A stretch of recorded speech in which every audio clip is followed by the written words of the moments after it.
আসসালামু আলাইকুম স্টুডেন্ট, সবাই তোমরা কেমন আছো? আশা করি সবাই আল্লাহ তাআলার রহমতে অনেক ভালো আছো। যদিও পরিবেশটা এখন খুব খারাপ, তারপর চেষ্টা করবে বাসায় থাকার জন্য আর বাইরে কম যেতে।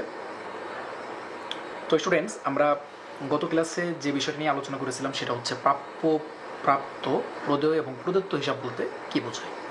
এবং টিউটোরিয়াল শুরুর পর থেকে আমরা মোটামুটি বেশ কিছু পর্বে আমরা প্রবলেমও সলভ করেছি, যেগুলো জাবেদের রিলেটেড ছিল। যেহেতু আমরা এখন জাবেদের চ্যাপ্টার করতেছি, তো আজকে তোমাদের একটা আমি লেনদেন একটু বিস্তারিত আলোচনা করব। সেটা হচ্ছে, অনেকেই এই লেনদেনটায় প্রবলেম ফেস করে থাকো, সেটা না বোঝার কারণে অনেক সময়, আবার অনেক সময় কিছু কিছু বিষয় আছে অ্যাকাউন্টিংয়ে। তোমাদের একটা জিনিস বলে রাখি, হিসাব বিজ্ঞানে কিছু কিছু বিষয় আছে, সামান্য একটা ওয়ার্ড, মানে জিনিসটা তুমি পারো, জিনিসটা তুমি বা আমি পারি, বাট সামান্য একটা ওয়ার্ড চেঞ্জের কারণে অথবা একটু ঘুরিয়ে লেখার কারণে মাথায় জিনিসটা একটু ক্যাচ করতে সময় লাগে।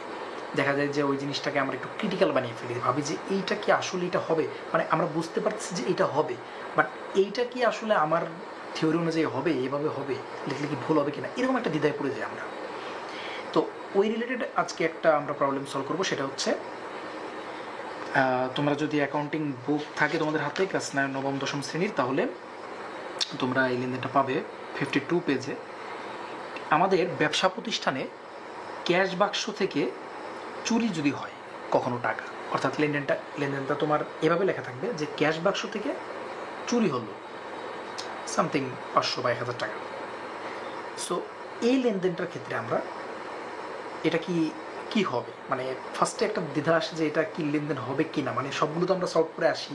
তো এই ধরনের লেনদেন কিছু কয়েকটা আছে যেগুলো দেখলে মানে একটু থমকে দাঁড়ানো হয় যে এটা কোন ধরনের লেনদেন, ফার্স্টের দিকে এটা হয়। তো চলো এটা সলভ করি এবং বুঝিয়ে দিই তোমাদেরকে ইনশাল্লাহ যে কিভাবে কি হবে এটা। তো যদি বোর্ডে যাই আমরা,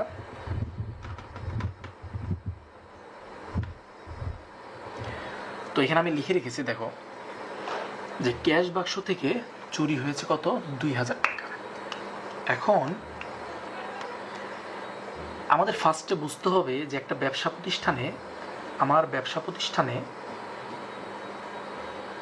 আমি যখন কোনো কিছু বিক্রি করি বা কোনো দেনাদারের কাছ থেকে টাকা পাই, তখন সেটা আমরা কোথায় রাখি? ক্যাশ বাক্সে রাখি। তাহলে ফার্স্টেই বিষয়টা ক্লিয়ার যে ক্যাশ বাক্সে যে টাকাটা আছে সেটা কোনো আমার নিজের টাকা না, বা এটা এমনি এমনি রাখা হয়নি, এটা একটা লেনদেনের মাধ্যমে এসে আমার ব্যবসা প্রতিষ্ঠানে জমা হয়েছে।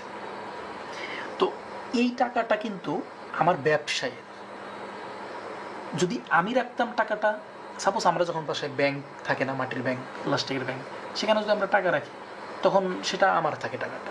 তো এই ক্যাশ বাক্সটা হচ্ছে ব্যবসায়ের ব্যাংক, একটা ব্যবসায়ের একটা সাপোজ একটা বাক্স বা ব্যাংক। তো এই ক্যাশ বাক্সে যে টাকাটা থাকবে সেটা কিন্তু ব্যবসায়ের হবে, সেটা কখনোই আমার টাকা না। তো যদি ব্যবসারই হয় তাহলে ব্যবসায়ের টাকা কি হয়েছে? চুরি হয়েছে। তাহলে ঘটনা একটু বুঝো, আমার ব্যবসার সাথে রিলেটেড এই টাকাটা, নট আমার সাথে। তো ফার্স্টেই তোমাদের দ্বিধায় পড়ে যাওয়ার সম্ভাবনা বেশি, বাট একটা জিনিস খেয়াল রাখবে তোমাদের, কি আমরা জাবেদা সলভ করার সময় সবসময় খেয়াল রাখবো যে আমরা হিসাব করতেছি বা লেনদেন বের করতেছি কার? ব্যবসায়, আমার না, আমি আলাদা, ব্যবসা আলাদা।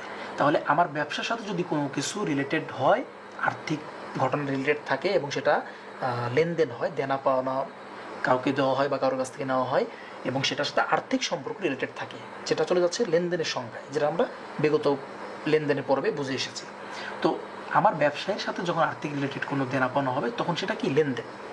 তাহলে আমার ব্যবসায়ের টাকা ছিল ক্যাশ বাক্সে, সেখান থেকে চুরি হয়েছে কত টাকা? 2000 টাকা।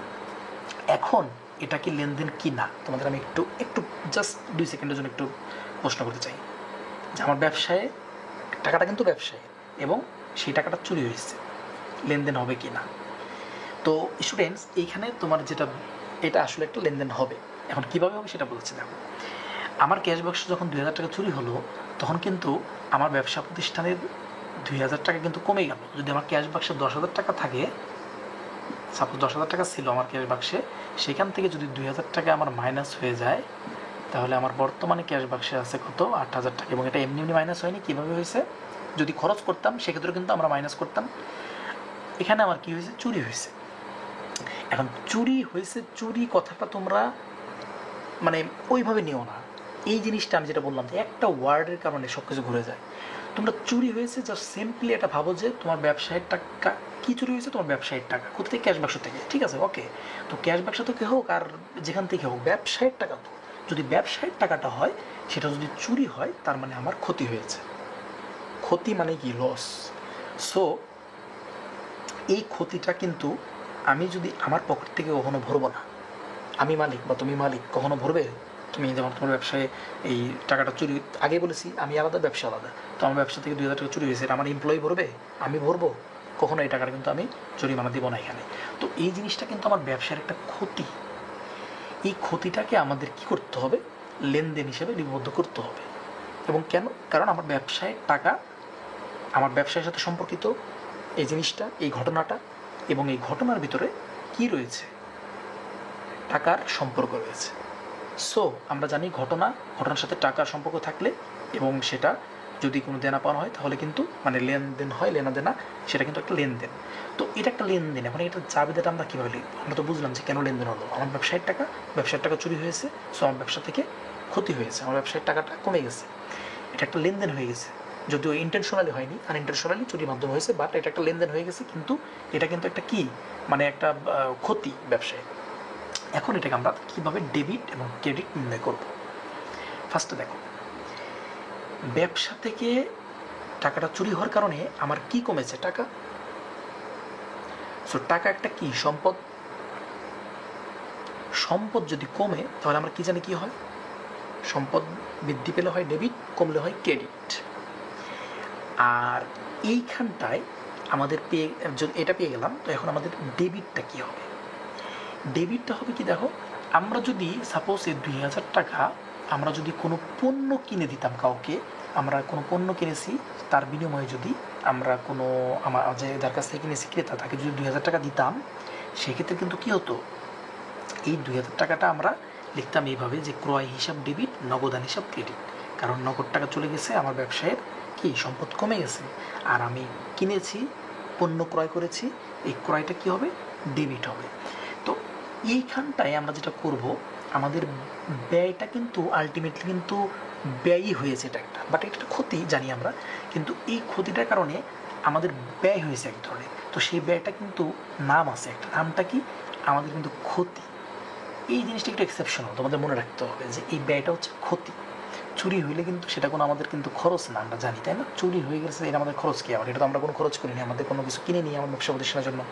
তো এইটা যদি কোনো খরচ না হয়, মানে এই খরচের ভিতরে এন্ট্রি না হয়, তাহলে আমরা কী নামে লিখবো?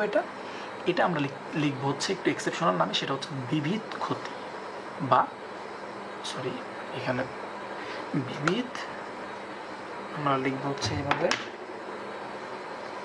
বিবিধ ক্ষতি হিসাব ডেবিট। কত টাকা? ওই যে 2K টাকা, 2,000, ঠিক আছে। বিবিধ ক্ষতি হিসাব ডেবিট। এবং আমাদের আগে বের করেছি আমরা ক্রেডিটটা কী হবে? আমাদের সম্পদ কমে গেছে, সম্পদ কমে গেলে কী হয়? ক্রেডিট হয়। সম্পদের নামটা কি? নগদ।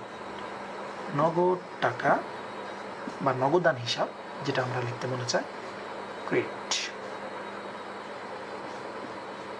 2K টাকা।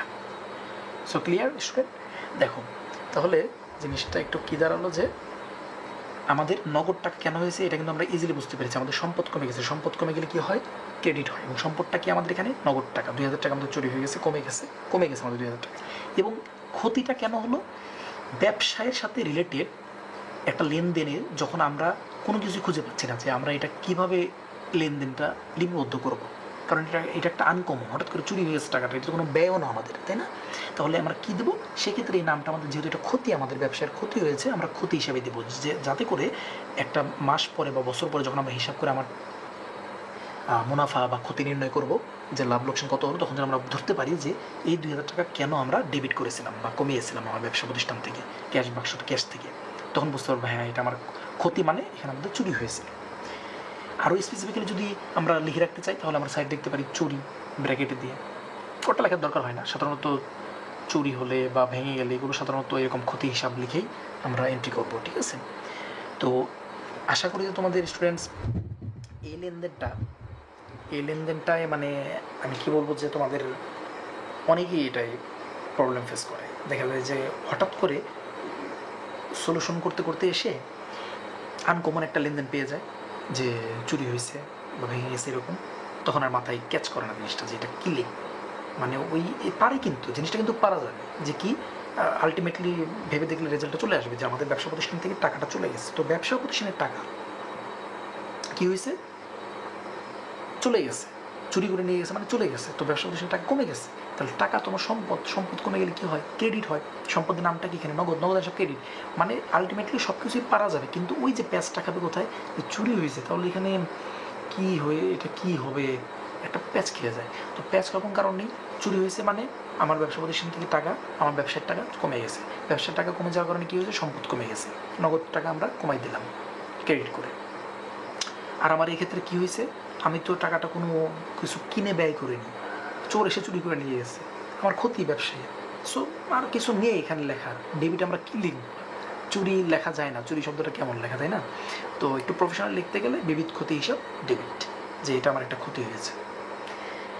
তো আশা করি যে তোমরা একটু বুঝতে পেরেছো যে এই লেনদেনটা আর এরপরের প্যাচ খাবে না এই লেনদেনটা নিয়ে। তো ব্যবসা প্রতিষ্ঠানে যদি কোনো কিছু চুরি হয় কখনো, মানে নগদ টাকা চুরি হলে তো নগদ টাকা চুরি হবে, তো সেক্ষেত্রে কিন্তু আমরা চাবেদা এইভাবেই এন্ট্রি দেবো। যদি নতুন হয়ে থাকো তাহলে একটু প্রথম থেকে ভিডিওগুলো দেখে আসো, সবগুলো দেখার দরকার নেই, যেগুলো তোমার দেখা উচিত তুমি মনে করো সেগুলো দেখে আসো। যেমন আমি যদি বলি রিকমেন্ড করি লেনদেন নিয়ে করেছি একটা, লেনদেন কাকে বলে এটা বুঝতে হবে তোমাকে অবশ্যই মাস্ট। তারপরে হিসাব নিয়ে একটা করেছি তোমার, তারপরে লেনদেনের পরে হিসাব, এই দুইটা, আর ডেবিট ও ক্রেডিট নির্ণয়, ডেবিট আর ক্রেডিট কীভাবে নির্ণয় করতে হয়, এটার দুইটা এপিসোড আছে মেবি, পর্ব 7 এবং পর্ব 8, রাইট? তো এই চারটা দেখলে আমার মনে হয় যে তোমরা মানে এরপরে তোমরা পরের ভিডিওগুলো দেখা শুরু করলে ইনশাল্লাহ বুঝতে পারবে আরও ভালোভাবে। তো সবাই ভালো থাকো, আল্লাহ হাফিজ।